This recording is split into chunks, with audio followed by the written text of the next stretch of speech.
Welcome back to another episode of the USL show where we have everything to talk about because we actually had real matches that matter, even though some teams do not think so. Lots of big wins, lots of big losses, lots of shocking results along the way.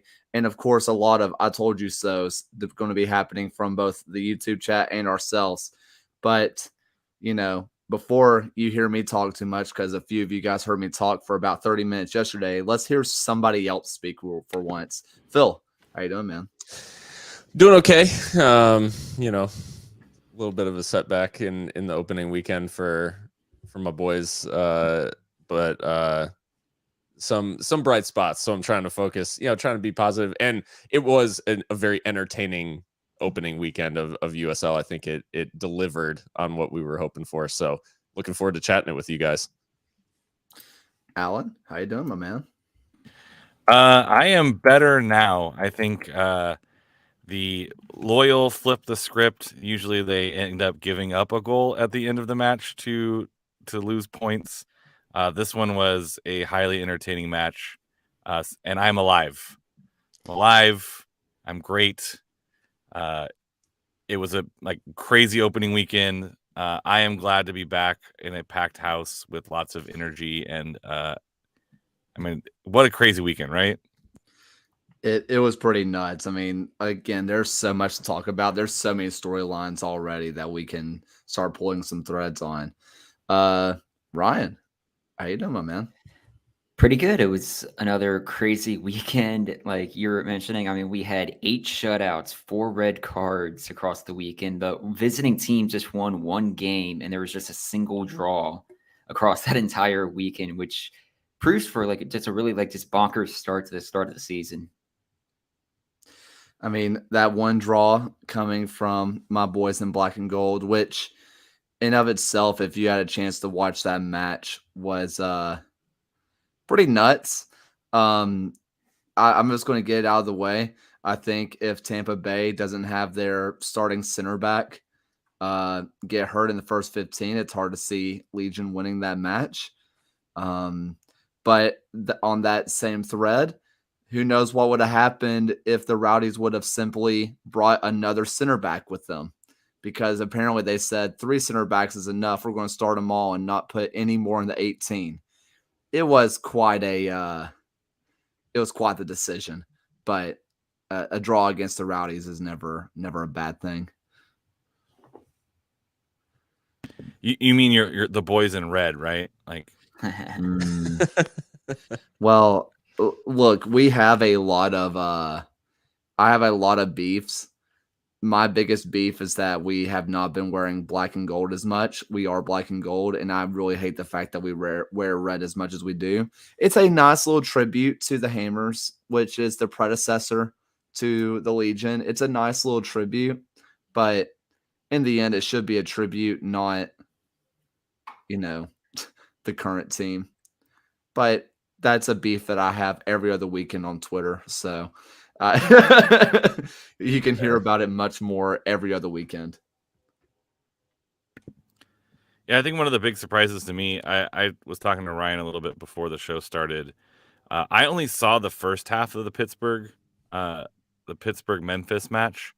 I was not that impressed with Pittsburgh.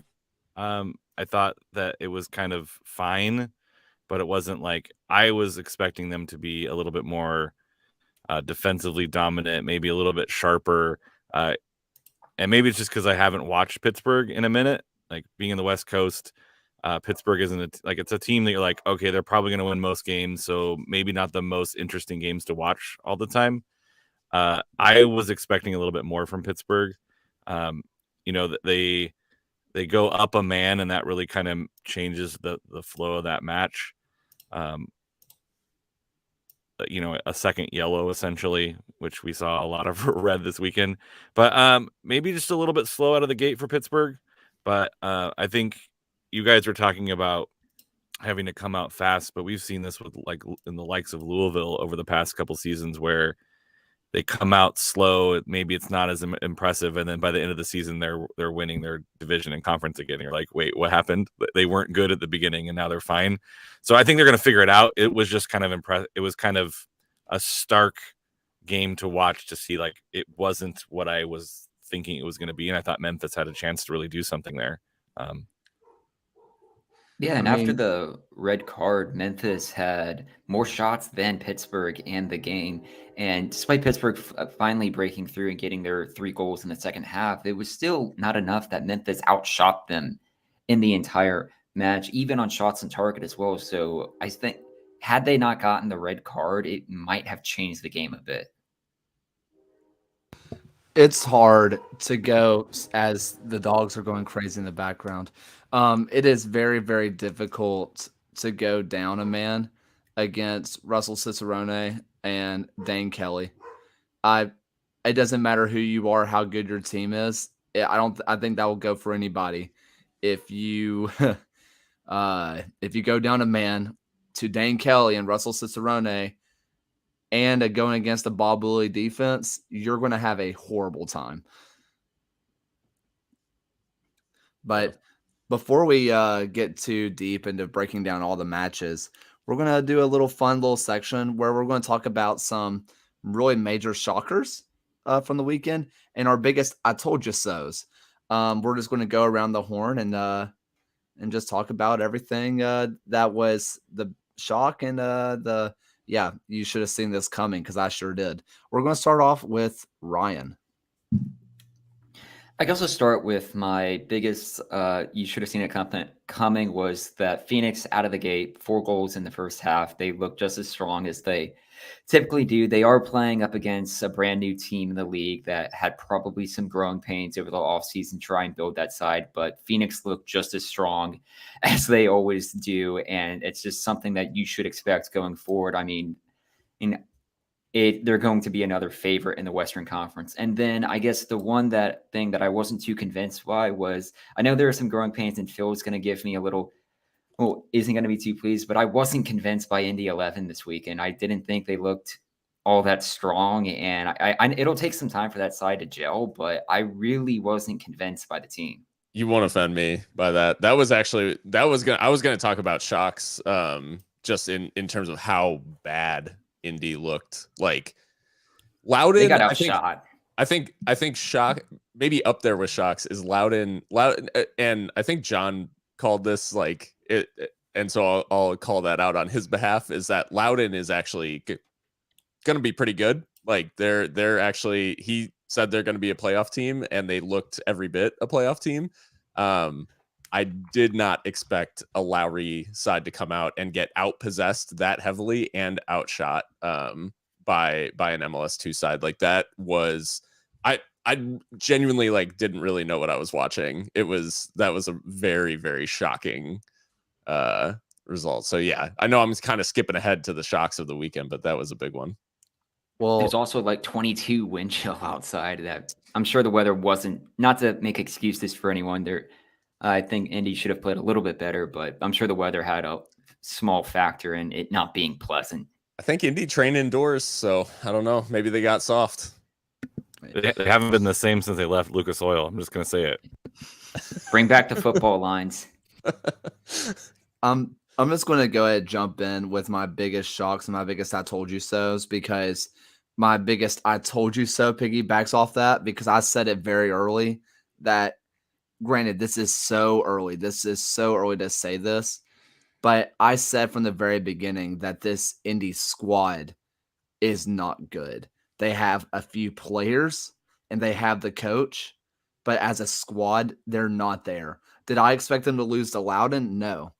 But I thought Will Lowry, that's a music artist I listen to. Mike Lowry, I thought he was single-handedly going to, him and Neville Hackshaw were going to single-handedly will them to like 9th or 8th. But if you told me they were finishing lower than that, I would not be shocked, because that squad is not good. The biggest loss, and I understand the reasoning, because Mike Lowry does not do wingers, but let me tell you, the biggest loss for them last year, the biggest losing piece, is a guy that's now with the Loyal, and that's Nick Moon. He was on my short list of one of the best free agents around in the USL last year. And I know that Mike Lowry does not do the whole winger and like wide play thing, but Jesus Christ, you got to fit him in that lineup somewhere because he puts them up a full position in my mind. But my biggest shock of the weekend had to have been Rio Grande.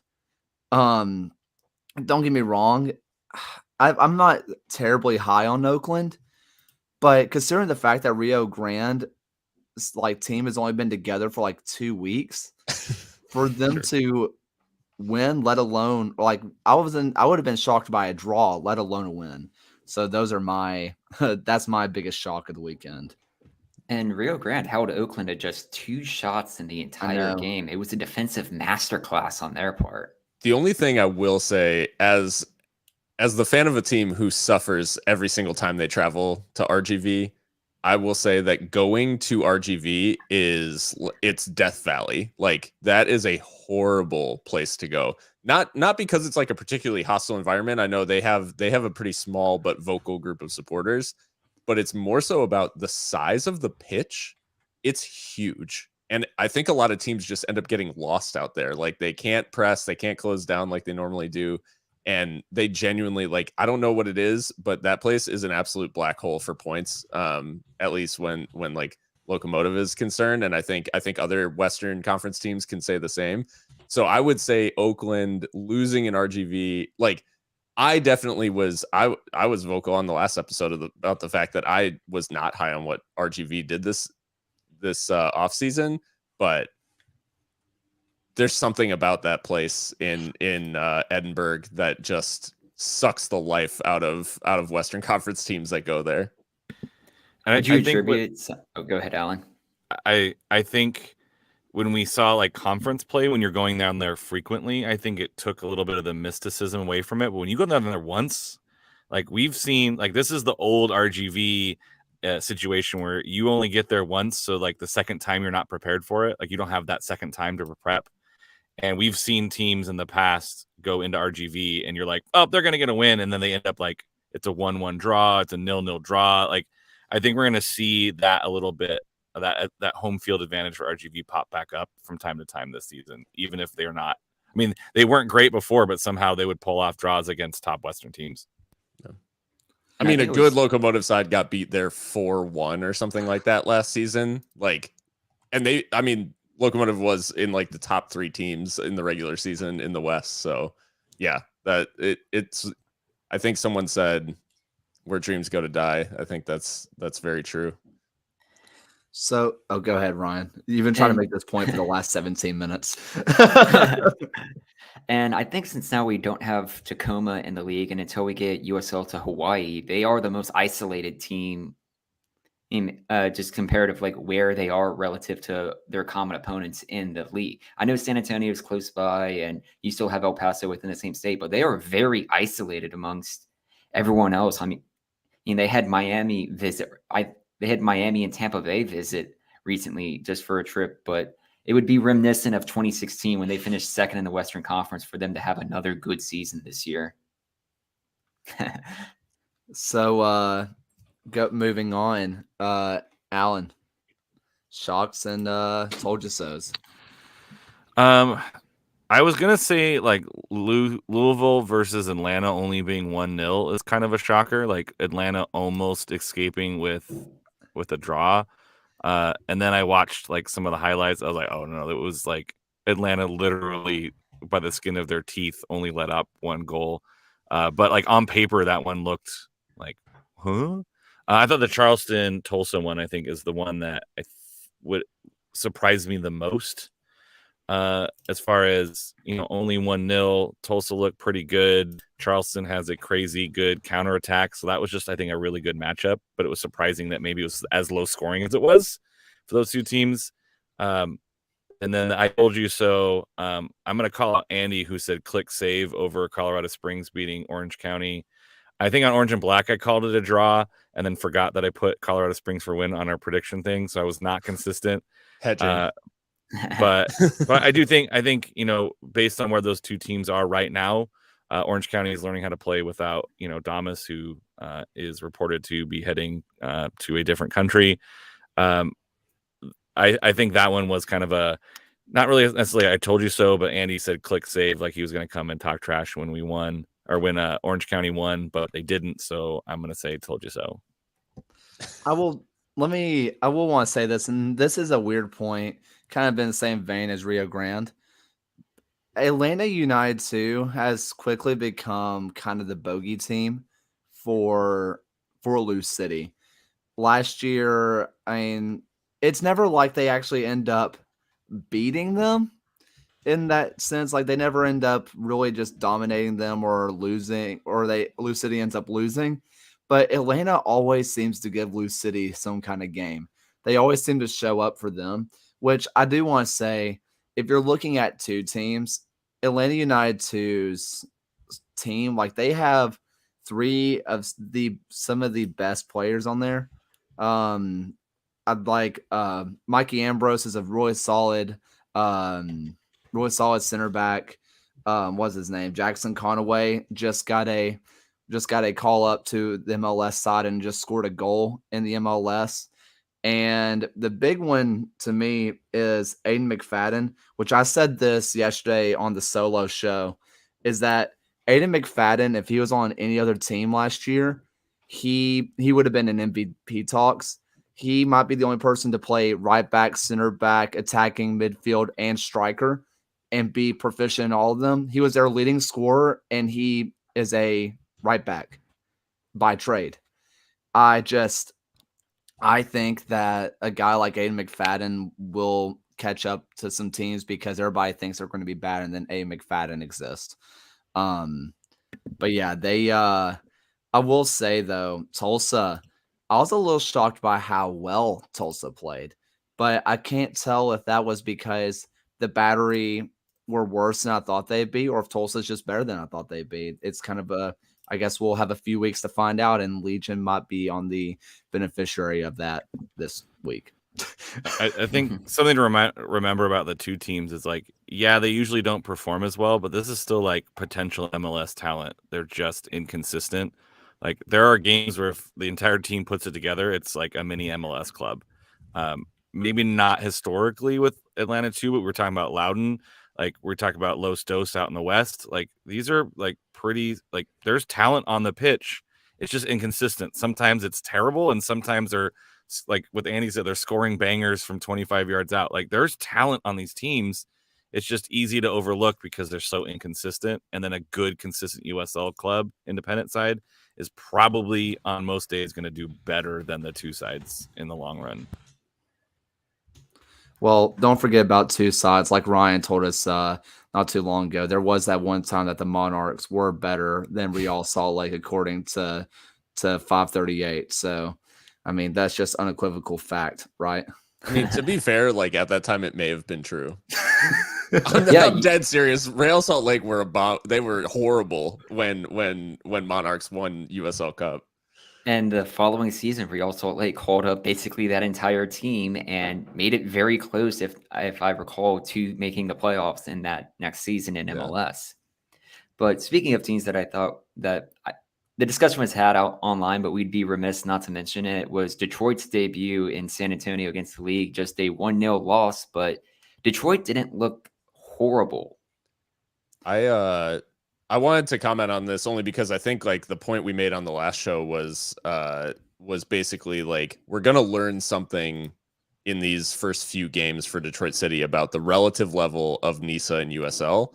And I think what we saw was a core group of players from DCFC that have been together in NISA can play an effective USL level counterattacking style, like, and it can work. Like, now, did it work in the sense that, like, did they get the result? No.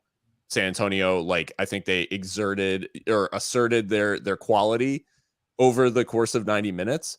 But Detroit City created chances. They defended quite well, like, throughout most of the game, kind of really limited a lot of good San Antonio looks. So, yeah, for me, it was, I think we got at least a glimpse of Detroit. It can be effective as a unit. Like, is their relative quality player by player as good as like the average USL team? Like, perhaps not, but they're extremely well drilled.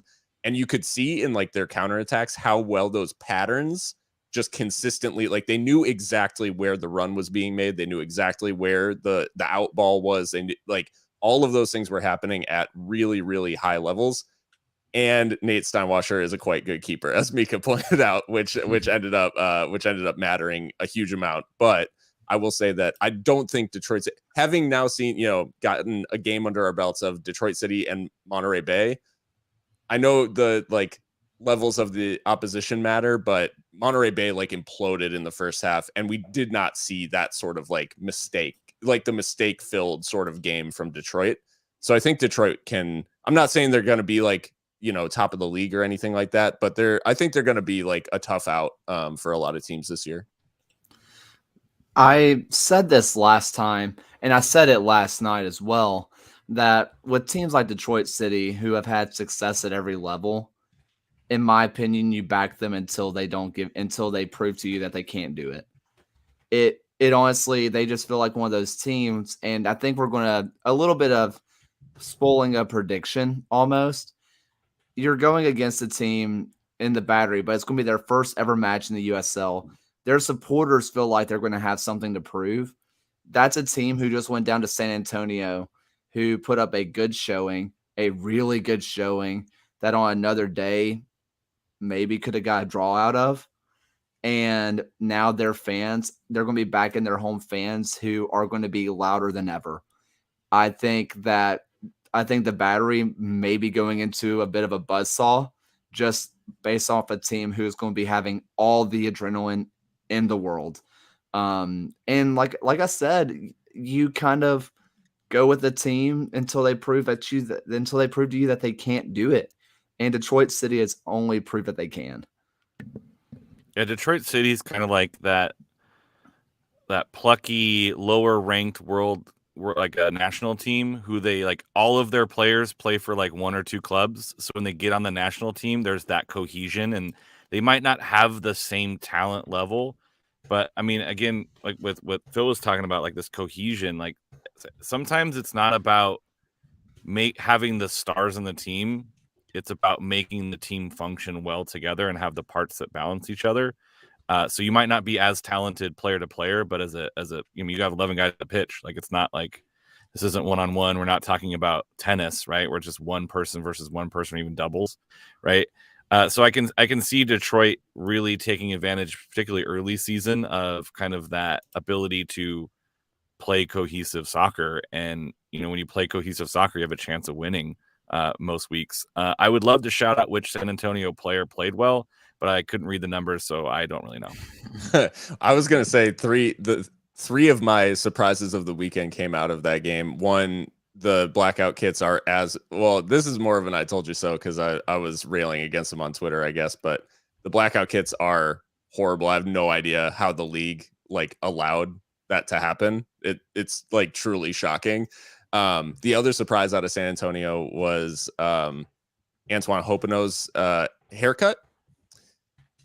The mullet was in full swing, and he was constantly stroking it, which made me kind of uncomfortable watching. I'm not gonna lie, even though I was quite far away. And then the third was the announcers. I don't know who else watched that game, but and apologies to any San Antonio fans, they were not commenting on what was happening during the match. I can, if you're biased, if you're if you whatever misanalyze a certain play, whatever, you can forgive all those things. It's happening live. It's an imperfect art form. But to not be talking about the home side's been awarded a penalty kick. They just kept on talking about whatever conversation they were having, as the handball incident is occurring. Probably because they didn't know who was going to take the penalty. They probably had no clue. They were they probably just didn't want to be here comes San Antonio. I mean, listen, the thing with the blackout kits, on one hand, it's awful. It's awful for the TV. That said, I bet the numbers and all that kind of stuff, the blackout numbers, as a fan, I would love wearing that. I bet it would look incredible in person as a fan wearing it. But that should be one of those options that the fans should get the blackout option and the players get a nice, pretty white.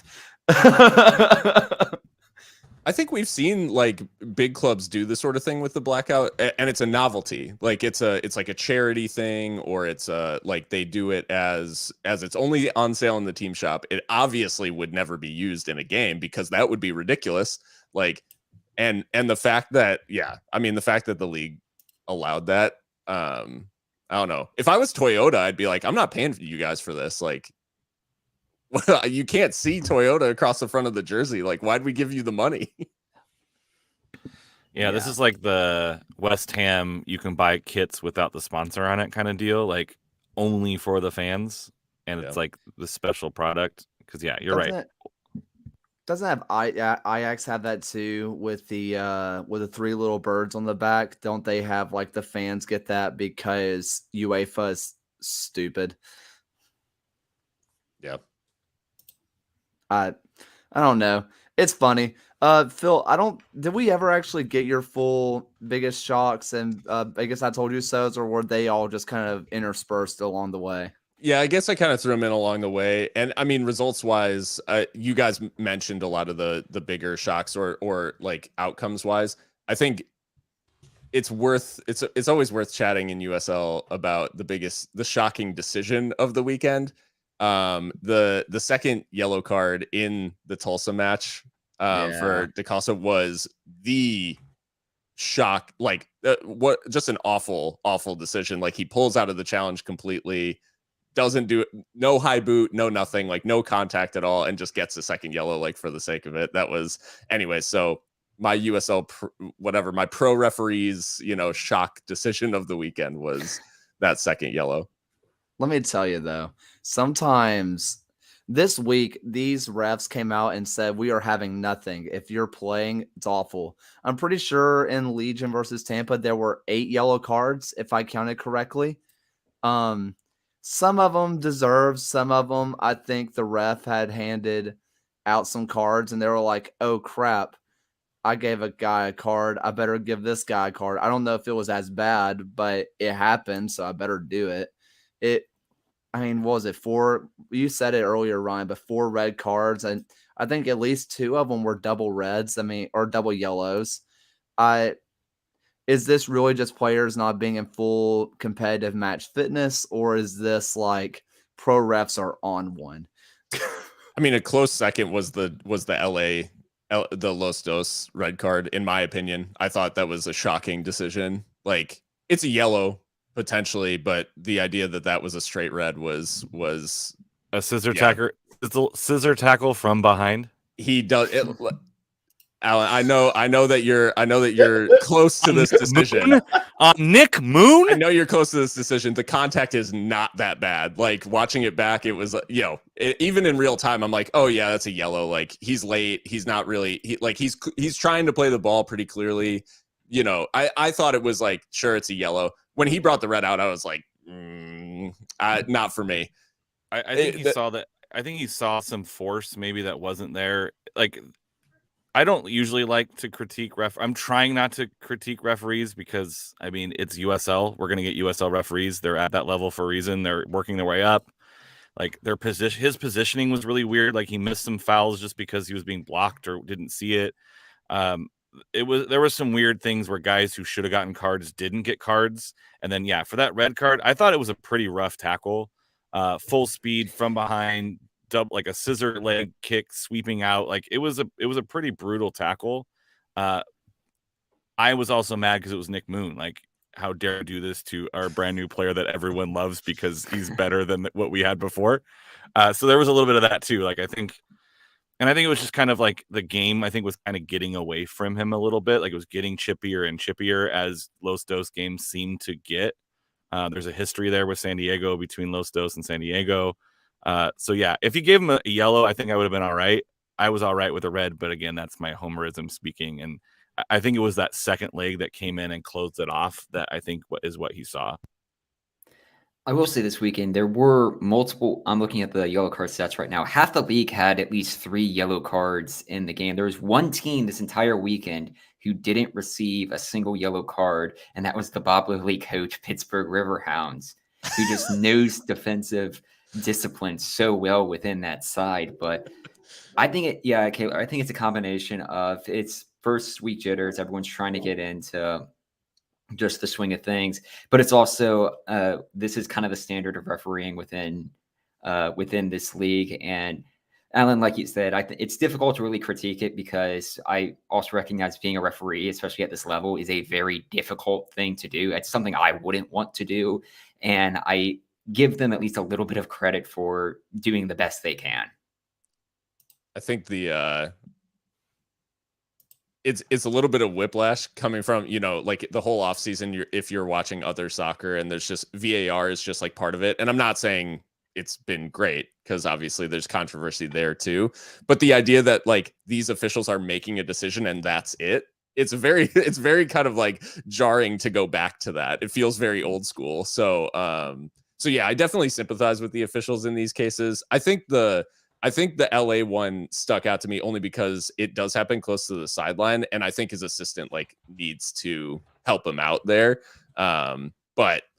And same with the DaCosta sending off. Like I think the assistant is actually the one who needs to be vocal about the fact that, hey, there's not actually contact. Like this is not a red. But I think a lot of these referees, as you mentioned, Alan, like they get this feel at certain points, and referees like they want to reassert themselves, like as having control, and rather than managing it kind of throughout the game, they let things go and then it gets too far, and so they feel like they have to start like over punishing, and it turns into these like red card situations where maybe if they had been booking players like along the way, then it's maybe not as bad. Right, because I think they want to let teams play, but it's like they're just not. They don't have quite the experience yet of when to push and when to pull. I think, like you talk about the referees that people really like. I think they learn how to navigate the ebbs and flows of the match, and some of the younger officials just don't have that experience yet of knowing when to draw a line. It's like teaching, like classroom management. Like it's really hard at the beginning to know when to push and when to pull back and when to assert and when to not. And it's like, and sometimes you just get stuck where you're like, well, poop, I have to give a red here. Otherwise this is getting way out of hand. I know I screwed it up. I waited too far, but it's like, yeah, there's a couple of those, or like on this one guy, office. This one guy, like 1, 2, 3 on this one player, no more on this one player. I'm like, well, when I go into a tackle, I don't see him from behind. I don't know if he's number 37 or 27. They all look young and same to me. But and yeah, they can appeal red cards. You can appeal double yellows. It's in there. Like the thing that's crappy about straight reds is like the punishment is stiffer than a double yellow. So you might see someone. I think the one that you talked about, Phil. I think maybe they appeal that one. It's early in the season, but it's early in the season. Maybe just kind of let it go. Like some of the teams just choose not to if they have depth. But you can appeal reds and you can appeal double yellows. So obviously, a lot that happened this week. But I mean, I think just in general, I mean, there are a few talking points, but I think a lot happened that most of us kind of thought would happen. I said this the other night or last night that I was really low on Orange County coming into the year. And after watching the Colorado Springs, it confirmed that I think the cup run magic is kind of gone. But they also looked a lot better than I thought they would. So that just earlier today and even last night, I was really starting to get high on Orange County. And then we get this news that there could be a Swedish team and on a nice little star player. If any of you guys want to jump in with the details on that one, because that could completely derail that season. I mean, this was kind of the news Orange County knew going into the season, right? Like Damas is not long for this team, right? So I think the team went into the season with the expectation that he's probably gone at summer. Like that was kind of the overwhelming kind of vibe from fans around the league. He's going to Sweden's. It's GIF Sundsvall, but I really want to just say GIF Sundsvall. Like, you mean GIF? GIF. GIF. And I will stand by it. Wheels or doors? Yes. It says the deal includes a 6-figure transfer fee, as well as incentives and a sell-on fee. Like, the thing with like Orange County, in the short term, they might have a tough time reimagining what their offense looks like without Damas up top. Because I mean, let's be real, like he's magical, and sometimes you just like it's like what John talks about Oakland, like you just kick it long to him and let him do his magic, right? But you know, 6 figures goes a long way in the USL. So it's trying to find guys who can play similarly to him. I know Olaski had a goal. I know he's and he's stuck in Haiti with some visa issues. So I'm sure that exacerbates his situation and speeds up that transfer. Orange County's just going to have to learn how to play without him, and I think they knew that going in anyway. Someone asked if it was Lasso's team. Apparently, John Fuller is telling us it is Lasso's team.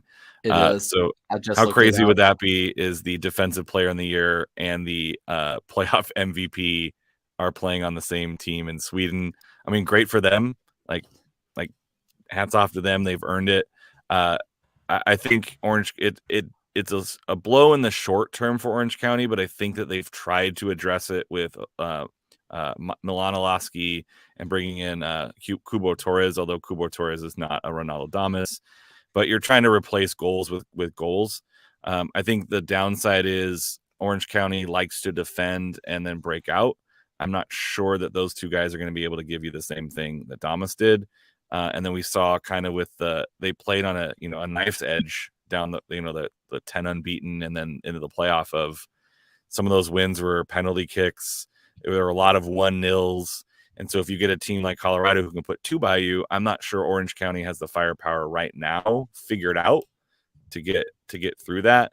But I mean, if anybody can, Richard Chapello can figure it out. He turned that team around down the stretch. So maybe, I mean, in Orange County last year, you'd say, hey, they're like a 3, 4, 5 in the West. I think that's where they were last year. They just happened to play well, get some lucky matchups with Phoenix and El Paso being knocked out to play some teams maybe they matched up a little bit better against, and took advantage of those opportunities and won. And that's what the playoffs is all about, like playing the right soccer at the right time against the right opponents. And some magic along the way. Amico Caninga's free kick against Tampa Bay that was beautiful. So they just got to figure out how to win without him. But I think they knew that going into the season.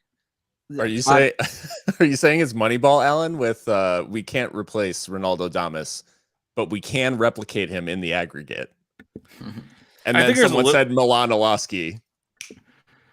I mean, I think there's a little bit of that with Orange County, but it's not like Orange County has like a small budget. They signed Kubo Torres for crying out loud. Like, it's probably not cheap. So they're not like the lowest payroll. I doubt they're the highest, but I would probably put them in the top third of payroll.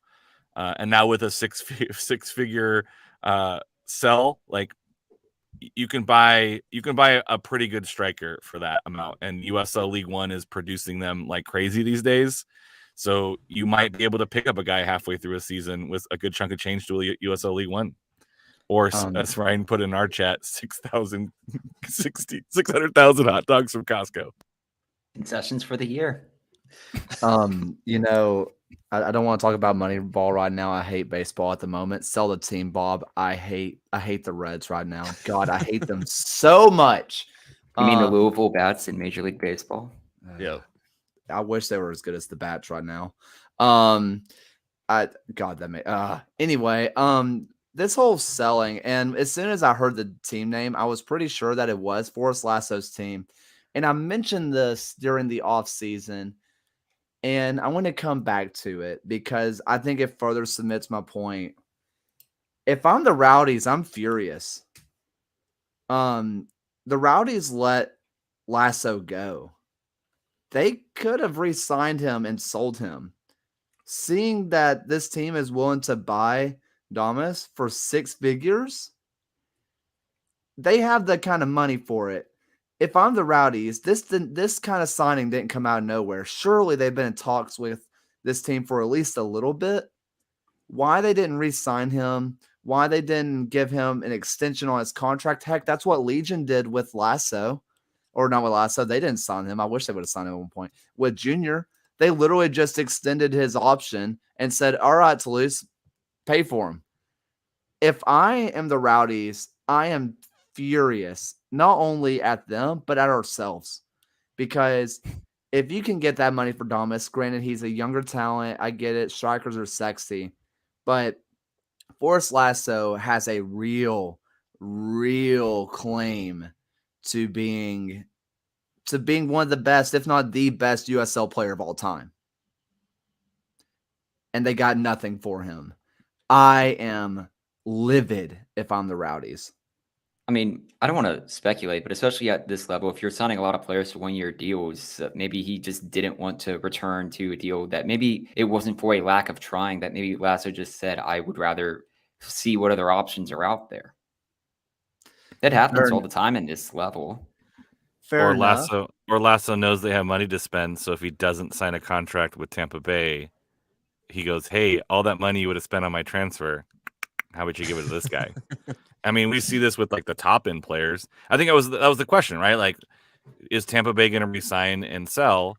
And why didn't they? And the speculation was, well, maybe they didn't really want to buy him. They just wanted to sign him. But maybe, Ryan's right. Maybe Lasso didn't want to sign. He's just, hey, I'm going to get this money. Damas, on the other hand, maybe goes, hey, I'll spend half a year with Orange County. I'll go at the summertime. I'll re-sign with them. I'll keep fit. And then at the summertime, then I'll go on that transfer. So I think it's like a slightly different situation for both players. But yeah, maybe Tampa Bay's mad and they're kicking themselves, but we don't know the inner workings, and maybe they did do their due diligence and try to make him offer, and then Forrest Lasso goes 6 figures to you or 6 figures to me. I'm gonna, I'd rather have 6 figures to me, but. And I think we are seeing more USL clubs do multi-year deals like for this very reason. I think we've seen clubs like do it more frequently. Even, I mean, a couple of years ago, a 2-year deal was like a unicorn, and now it's very common for 2-3-year deals to, especially for younger players, like that's happening quite frequently. So I think it just like is it's a little bit of a signal that the league is protecting their investments with these players that they think they can sell on or may get a return on investment for. So yeah, I mean, credit to Orange County for cashing in. And yeah, I mean, it's going to be a blow for sure, but I think it's a win-win because it's a bunch of cash and Damas gets a shot at doing something in Europe. So we do have some other news that I do want to get out before we do end up moving on to predictions. One, some pretty cool news. There were 2 players from the USL League One making the USL Championship Team of the Week this year. I'm pretty sure that both were Union Omaha, so that's pretty cool. I mean, Hurst, he looked like everything we thought he'd be. Granted, that was Monterey Bay, and we don't know what they are yet. But Monterey Bay or not, that's still a championship club, and he came out all guns a-blazing, which was really, really cool. The other one is the Super League has announced they are going to be on the global schedule, which many people have been giving little nuggets on, saying maybe this is the tryout period for the rest of the USL to move to the global period. That's going to be interesting. For you guys, any thoughts on either one of those? I think the winter break might be a bit optimistic in some locations. Aurora, no, Aurora's in W leagues, so maybe that's okay. I mean, if they can do it in Germany, we can figure it out here. It's cold in Germany. But you avoid the cold temperatures in the winter and the incredibly hot temperatures for some locations in the summer. And it helps with just kind of breaking up the schedule across each year. You can have 2 distinct periods of a spring and a fall. So I do think there is a worthy trial period for it. I mean, we've seen this within Liga MX that they have a spring and a fall season. A bunch of South American countries follow the same pattern as well. Nisa. I think too, like I think being involved, we're talking about the Damas stuff, and it's kind of awkward because he's like making this move, sort of like after the season started already and all this stuff. But I mean, if we're lined up, in the future with USL and in this case in the Super League, if you're lined up, then these sort of like weird transfer periods or like not being able to sign a player, because we actually we had talked to a player who plays for Locomotive now who had been playing in Spain, and he was like, I wanted to play in the US, like I thought it would be cool, but I was always under contract when the US was trying to sign players, so like I couldn't go there because I'd be taking a gamble on like not renewing a contract. So anyways, I think it opens up some interesting opportunities to sign players from other leagues. But also, yeah, I think the whole weather thing is sort of overblown, and I think there's ways around it. Because yeah, I mean, you know, for every snowy kickoff in Minnesota, there's a 100-degree kickoff in El Paso or Phoenix. So like, it's, you know, there's ways that we can get around some of the weather concerns, I think. There are things called road games. So teams up north don't have to play all their games at home when it might be cold. Although weather is, from what I've heard, terribly challenging to predict in the long term. I think this is what you hear from some of the NWSL players. Like I think Meg Linehan did a podcast with a couple of the NWSL players. This was their point. Like NWSL is losing players to other leagues because they can't get released during the summer when the teams are playing their national team games, and then because the calendars don't quite line up, it's really hard to recruit people to come to play in NWSL. When NWSL was the only league, it was easy. Hey, you want to get paid to play soccer? Come here. But you see the Super League in Europe. All the Australian players are going back to Australia. Like, it's going to be harder and harder to compete on the global market when you play on an opposite calendar. So it's just a decision that, USL is going to have to make in the long run of, do we create like a Bundesliga type schedule where you have a longer winter break, and maybe that allows for more international players to get involved because they're going to be willing to play in the United States knowing that they're also going to be playing with their national teams. So someone mentioned in chat, it was GFM. What are this week's marquee matchups? Boy, we are sure glad that you asked, because we have picked, just like last week, 10, not 1, not 2, not 3, not 4. I'm not counting on that high mainly because I can't. 10 matchups for us to predict, which last week, Geo was our big winner with 9 points total, which we said, which I kind of mentioned. It's the guy who doesn't know much about the championship that gets it all right. It's just like the one time that my ex-girlfriend absolutely slaughtered me in the matchup, or like the NCAA tournament, because, well, of course the 16 seed's never going to beat a 1 seed. Why would that happen? Because dogs are cool. Of course, that'll never happen. Boy, am I a fool. Geo killed it, and our good friend Phil talks footy, but apparently doesn't know it as well as Geo, had 7 points. Okay. 2 point gap. Wow. All right. I see how it is. This All is right. before I absolutely get massacred this week. But let's go ahead and make the rounds. First one up is Atlanta United 2 versus the Baby Bulls, which is happening tomorrow night. Ryan. I'm picking Atlanta United 2. I think what they benefit for is that they have a bye week. Basically, they're not playing on the weekend, and this is their one match until they basically return back next Wednesday. So I think they go out for it. And I don't think the New York Red Bulls 2 looked as strong as they did against the Miami FC. So I'm backing 2 United. All right, Alan.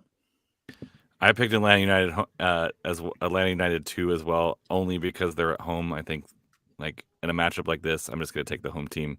Also, by the way, NYC update, NYCFC is like trying to throw this game away. Spoiler alerts. It's 4-2. It's the history of MLS and Champions League. This is MLS heritage. Yeah, I picked Atlanta as well because I think they just showed more against Lou City than Baby Bulls did against Miami for me, and so yeah, I think United's got more going on. So I also picked ATL. Their talent is just better. At least it's more known talent, in my opinion. Next one is area code 901 versus the Oakland Roots. Reverse order, Phil. 901. I think they were a little unlucky against Pittsburgh. I think they showed some promising signs. So yeah, I think they bounced back with a win against a Roots team that is, yeah. I don't think they're quite there this season. Alan? Yeah, I also picked 901. I think this is a fun interleague matchup. We're gonna get like one of these every week, I think, or so. I think it's a good matchup for 901, and I think they're hungry to prove some people wrong after a pretty interesting match last week. Ryan? I'll still go back with backing Memphis. Like Phil said, I think they were just unlucky against Pittsburgh. Had they not got the red card, the match may have been a bit different. And I just think Oakland was dealt a really tough hand with two basically of one of their longest road trips of the year in consecutive games. So I think there's going to be a little of attrition there. And the fact that they only had one shot in the first match against RGV doesn't really bode well, especially for a Memphis team that should be offensively a lot better. So I'm picking them to win. I also picked 901. AutoZone Park. I was reminded because of I think Steel Army posted on Twitter about how their GM said that AutoZone Park was one of the nicest parks or nicest stadiums in the USL. Made that comment, and I was reminded of that, and that got me a nice little giggle. That basically that it would intimidate anybody. But that said, I mean, that field, that pitch, I know baseball fields are crazy, but I feel like there is a different kind of home field advantage for 901. I don't know what's so different about AutoZone than every other baseball field, but there feels like there is something different with that pitch. And I don't know what it is, but I also picked area code. Next up is Lou City versus the trademark Miami FC. Alan, you're first. I think this is like the first of the really big marquee matchups. It's a up and coming I shouldn't say up and coming the Miami. It's a team that says they want to be a championship quality team coming into Louisville. I pick Lou City or Louisville just because again they're at home. I think if it's like Miami, I think I would favor Miami. But I'm gonna go with Louisville.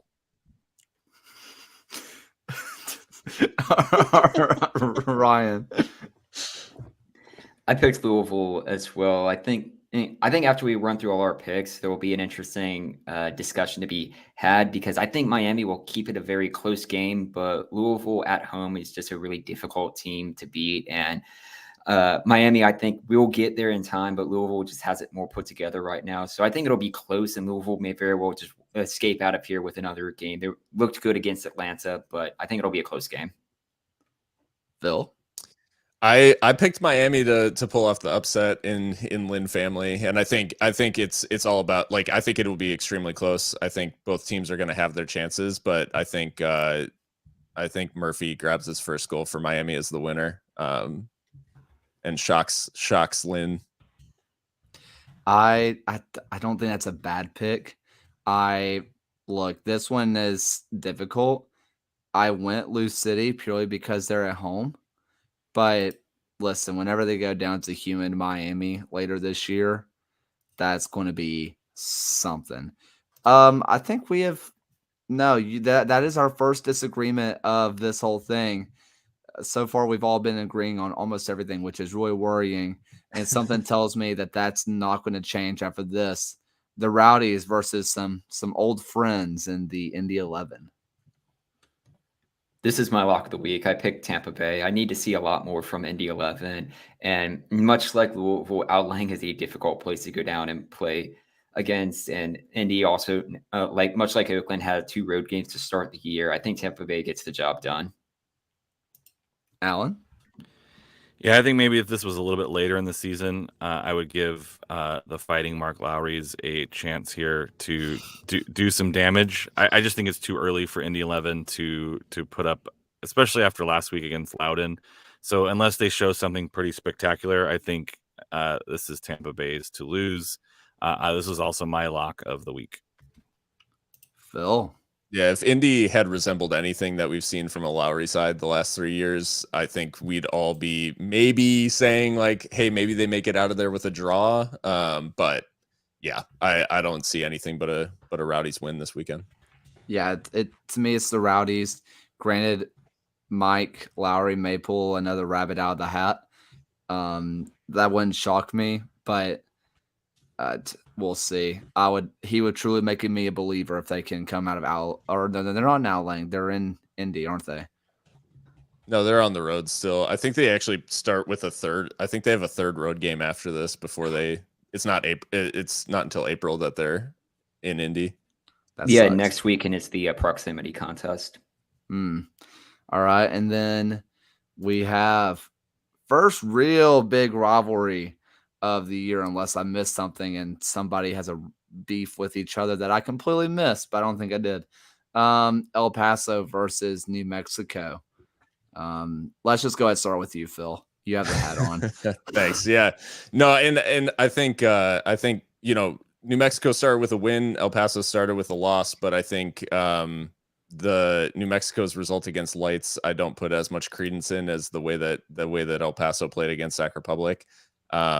And I really do like the matchup of New Mexico playing with a back three, with wing backs that get high up the field, with Francois and Sanupe, the wingers, getting in behind and running at a back three. I love the potential matchups there. So yeah, I think El Paso take advantage of the home field in their home opener this year and dispatch their rivals. Although I do think it will be I think it'll be a close one because it seems like it always is. Sir Allen? Yeah, I almost went with draw on this one for that very reason, that I think these two teams play each other close regardless of form that they're in. This is a fun one. I didn't realize that they didn't like each other. I thought they were besties. So this was a shock to me that this was a rivalry game. I picked El Paso. I just think right now I think they're just a little bit ahead. Like I said, I think if it was later in the season, maybe this is a different result. But I have to trust that Phil says El Paso is playing really well. I don't disagree. I think the Sacramento goals came late, so that 3-1 looks a little bit more lopsided, right? You go for a win toward the end on the road, or at least a draw on the road, and opens up, and then you got guys taking advantage of that. So I picked El Paso. Ryan? I backed El Paso as well. I think they got incredibly unlucky against Sacramento, and I think they take the opportunity to try and rebound and find more goals this weekend against New Mexico. I do think it'll be a high-scoring affair. These are two really good offensive powerhouse teams, but I'll pick El Paso to get a victory in the end. I picked a draw, but I was hedging New Mexico. I really liked what I saw. Then just pick New Mexico. Get off the That's fence what and we pick did. a team, That's what Kaylor. you did in our picks in our group chat. You picked New Mexico. Okay, sure. Hey, listen, that one draw, I picked Legion and Rowdies to be a draw. So, look, it's fine. Sometimes I just know things, but I really was. I typed out that one section whenever I was giving the predictions, whenever we put them into our little chat, and I wrote New Mexico, erased it, put draw, erased it, put New Mexico. I'm putting draw, but I really do think that New Mexico has a real chance here just because, and I know this is me being biased, but this is almost being biased in the opposite way. I think that New Mexico will actually utilize Nico Brett in a way that Legion didn't. And I think that we're going to fine. I'm being cyberbullied. Fine. I'll pick New Mexico. Fine. I think the only other reason, just to throw this out there, is that I thought New Mexico would, with their weapons, like I really thought they'd create more against Lights, and they were dominant, and it was fairly easy for them. But both of their goals come from set pieces, and I really thought that they would create more from open play. So just a thought, but yeah, it's going to be a close game. It always is. Next up is I have lost it. It is Orange County versus Rio Grande. I don't know. A lot of us in this picks were fairly confident on Orange County, but after seeing what RGV did this week, they may very well surprise a few people here. Regardless, I still picked OC. It's the home opener for the champions. They need to put on a good display, and I think they get the job done. I think with everything we said about RGV, it was contingent on being at home. It'll be interesting to see what this squad looks like, because when RGV has that dark hole, the Bermuda Triangle, if you will, when they go on the road, they didn't look great. And then to Mika's comment about 2-7-2, so a draw isn't crazy to predict. That's why I was cyberbullying Kaylor into picking a New Mexico win, because if it was a draw and he was right, he would get a point. So I was trying to move him off of it to make it a little bit less likely that he sneaks a draw in again and gets a point on us. Where did I find? I saw a draw. Somebody picked draw for this, and I have no idea. Oh, it was Gio. I was reading Gio's predictions, and I thought they were mine. And I was like, I know I just read draw. Apparently, I'm just trying to take credit for the reigning champion right now. I knew I wasn't going completely crazy. By the way, I don't think I said I'm picking Orange County. Happy Andy. Phil. I picked Orange County too. I think for a lot of the same reasons Alan did. I think RGV are best at home, and going to California, I don't think they're going to be strong enough to come away with anything. I also picked Orange County. First match at home, defending champions all time, or I think they just set a record for season ticket sales. That place is going to be electric. I picked Orange County for that. We got the Loyal versus Sac Republic. We got a Loyal fan in the house. Alan. So first off, I think we've been internally debating whether it's the Loyal or just Loyal. My personal preference is just Loyal. Like, I don't want to be the Miami FC. That's different. It's the Miami FC. I am seeing a little bit older San Diego here, where lots of possession, lots of build-up, some pretty good looks. They get the ball in the dangerous areas, but then they can't put the ball in the net. They probably could have had 3 or 4 in this one against Los Dos. But I think Sacramento is a tough team. I can't bring myself to choose Sacramento, and so I won't. I think yesterday I picked a 2-1 win, but I think that's with my heart. But I think my head, I'm going to go for a draw just because I can't pick Sacramento to win. I just can't do it. I think I'm in the Kaylor camp this week. Boo. Ryan. I picked a draw as well. I think both teams played a very strong opening game. I don't have a team in USL right now, so I can pick whoever I want. But I picked a draw with them. I think both teams played a very strong opening match for the first weekend, and I think it'll be a really tricky contest for both, but a draw. Phil? I think Sac Republic learned a lot about themselves this past weekend, so I think they get the win against Loyal. I think they worked out some kinks in the second half, and I'd back them to – I mean, Douglas Martinez, I think, is going to grab a bunch of goals this season too. So just, I think they ride that wave to a win. Something about the Loyal just brought me to them. I picked the Loyal, and I looked at the result, and I watched both matches from beginning to end, and I don't know why I picked the Loyal. I have no real rationale. There was just something that said the Loyal are going to win, which means Sac Republic's probably going to win by 7. Sorry, Alan. I'm usually not really good about going with the gut. That's not a good thing for me. But, I picked the Loyal. I talked about this one earlier. I'm just going to go ahead and give my pick because I spoiled it earlier. But it is the Battery versus Detroit City. I picked Detroit City. I think they get a win. Ryan.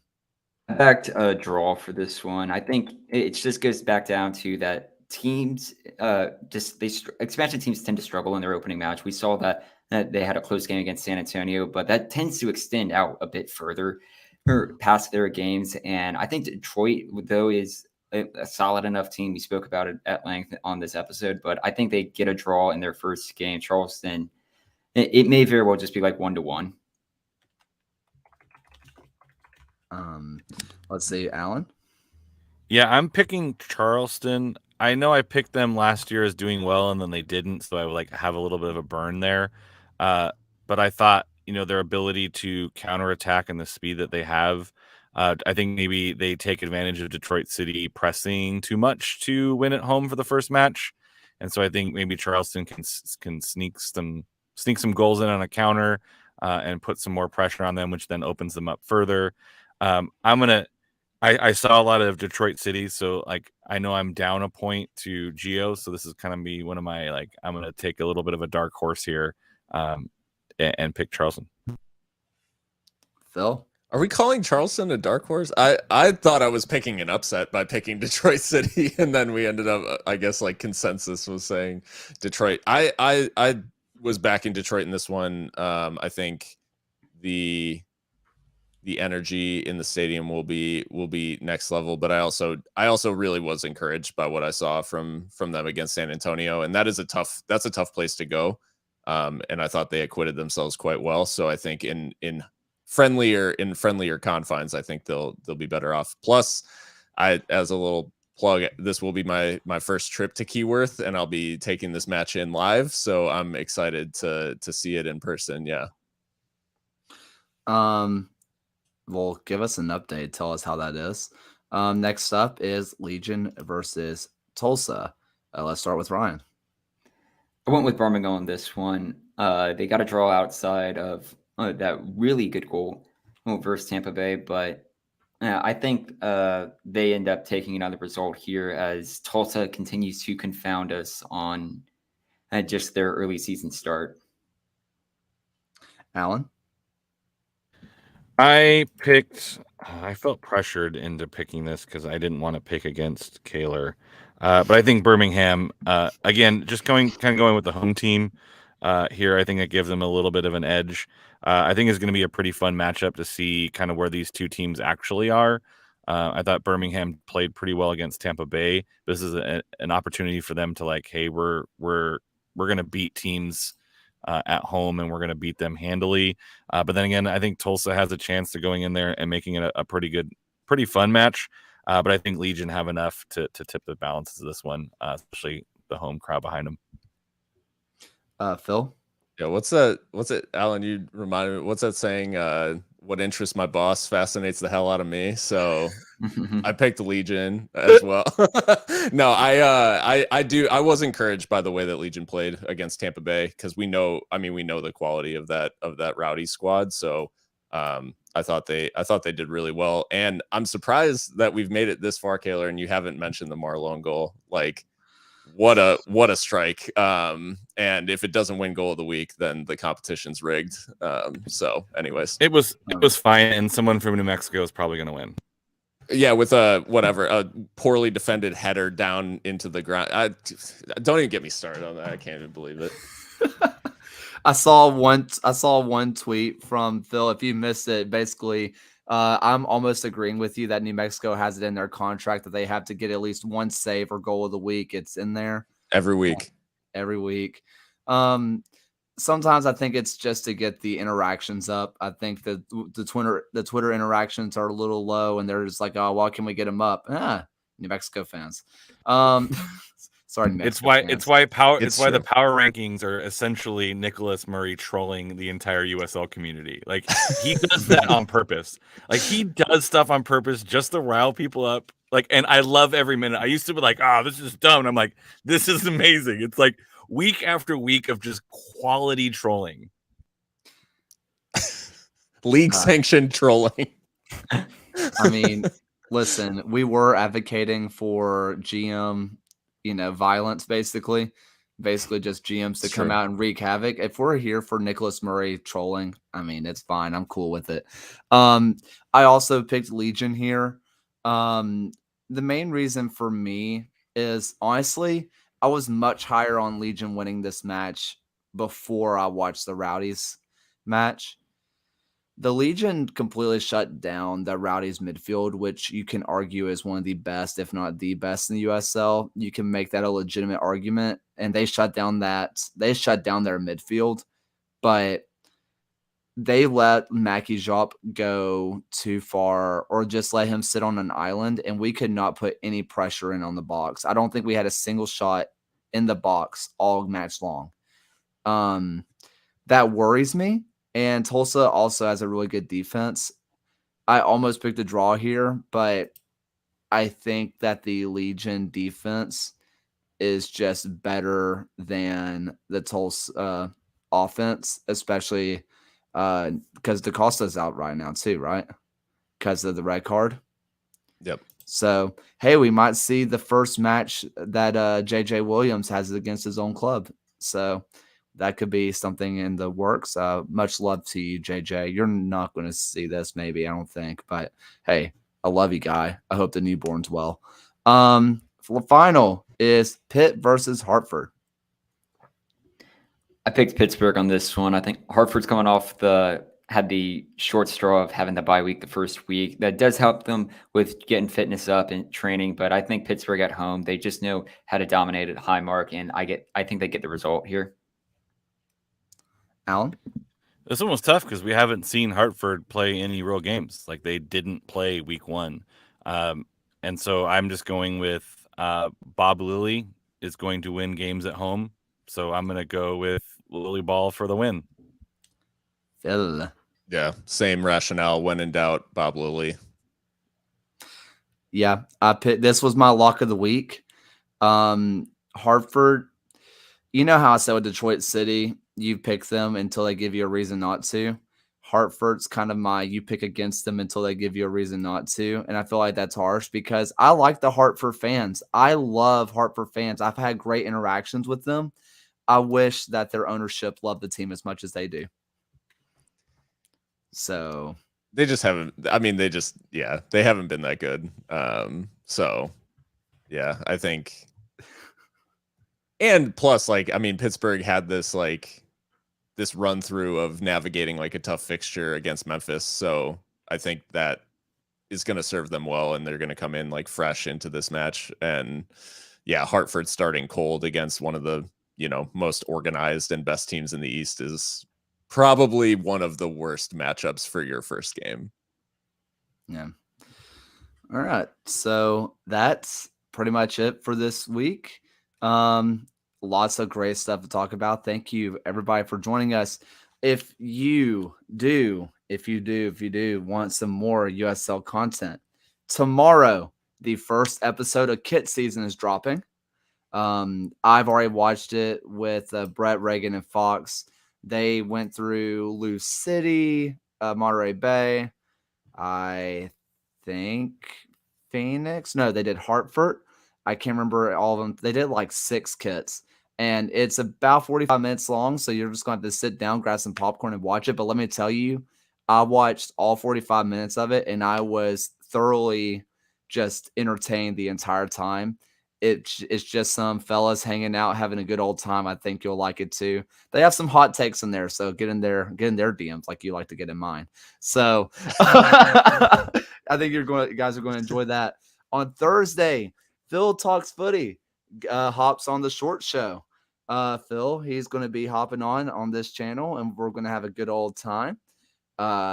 I'm very excited to see what he has to say, previewing some matches, talking about his upcoming trip to Detroit City and whatever he gets heckled about in the chat, because that's bound to happen. And on Friday, our first episode of this new series as well of Away Days is dropping. Trailheads, the supporters group of the Colorado Switchbacks, they did a wonderful video getting a bunch of video for us from their opening match. Let me tell you, is it Werner or is it is Werner Field, right? That's how you pronounce it? Widener Field? Widener, I think. Yeah. It is beautiful. It is beautiful. And they took the stuff as they shot for it, their St. Patty's Day parade that they took a video of. I want to go to Colorado Springs so bad. It is only about 10 minutes long. please watch it. It's wonderful stuff, and go give some love to Trailheads. But all this content is coming out. There's not going to be a single day except for Saturday and Sunday that we don't have something coming out. So if you want more of the USL show content, follow these guys on Twitter. Their handles are in the bottom left corner. And check out our YouTube channel. They have a lot of cool stuff coming out. So without further ado, let's get some final words in. Ryan. To make this a bit non-soccer related, the NCAA tournaments this week, and I'm looking forward to having that back. I've been going through my bracket a bit, and I'm just interested to see where Kansas breaks my heart this year. Alan. I'm not sure what this sport you're talking about is. What is going on? Basketball. Oh, okay. Is that? You can never tell if Alan is trolling. Like, how do you think my students feel? It's great. Random. I don't really have any thoughts. It's almost spring break, so my brain is dunsies. We have our band festival on Thursday, and Good so luck. getting the kids to play inside for the first time, they realized how loud they were playing, especially the drummers. And I was like, guys, you don't have to murder the drum. Thank you. So I'm excited for the students to get a chance to perform. And so I am at my wit's end. Can't wait for some time away from children. Fair enough. Phil. I like I mentioned, I'm excited to go up to Keyworth and see Detroit City in person, like see Northern Guard, all that spooky, scary stuff that is so whatever, haunting out there. And I'm excited because it gives me my first whatever USL doubleheader where I'm gonna watch a match live and then come home and watch Locomotive afterwards. So yeah, just I'm taking it fully back to soccer, where basically that's my whole Saturday is just USL. So I'm looking forward to that. Last thing for me, I mentioned it during the broadcast already. I hate the Cincinnati Reds right now. I've loved them for my entire life, but please, for the love of God, trade Joey Votto. He doesn't deserve this. It would hurt to see him in another uniform, but it hurts to see anybody in a Reds uniform right now. If he goes to the Cubs, that'd be the worst day of my life. The only thing that would be worse than him going to the Cubs would be either the Pirates or the Cardinals. Basically, the NL Central. Yeah. Or if he gets traded to Georgia, they becomes the head football coach and then beats Alabama in a bowl game. I think that would be your worst case scenario. No, I would much rather be beaten by Joey Votto than Kirby Smart. Mainly because I really want to, like, Kirby Smart has a very punchable face. He could totally kill me. I would punch him and he would snap my neck. I don't doubt that, but I'm afraid of Joey Votto. He mops for fun, and who does that? Read that on the Athletic. That's a really good article. But basically, I sell the team, Bob. They just got rid of 3 of our best players for literal nothing. And you can't even say they were good prospects. They just wanted to dump salary. Which is what the whole CBA was supposed to be fighting against. What was the lockout for? Okay, I need some self-discovery time when it comes to baseball. Hey, Kaylor. I heard Eric Hosmer is available. You might be interested in Eric Hosmer. Didn't Tatis just break his wrist too? Yeah, on motorcycling, I believe. That sucks. The rumor was they asked him when did you break your arm, or motorcycling is which time? I'm like, ooh, yeah. Maybe it's time to contractually obligate him to not ride motorcycles. One of the faces of baseball probably should take better care of his wrists. Well, lots to talk about when it comes to MLB. I feel like this might be the first time I don't watch a single Reds game all year in a very, very long time, but I'm fed up. But you know what? That's okay, because we have USL on tomorrow with ATL2 versus the Baby Bulls, and another packed weekend ahead of us. And that's it for the USL show. Thank you guys so much for watching. And let's end this thing with Alan's oh so beautiful voice. Thank you for watching another episode of the USL Show. This and every episode is brought to you by the Beautiful Game Network. Find podcasts and other written work at bgn.fm. Once again, thanks for stopping by, and we'll see you guys again next week.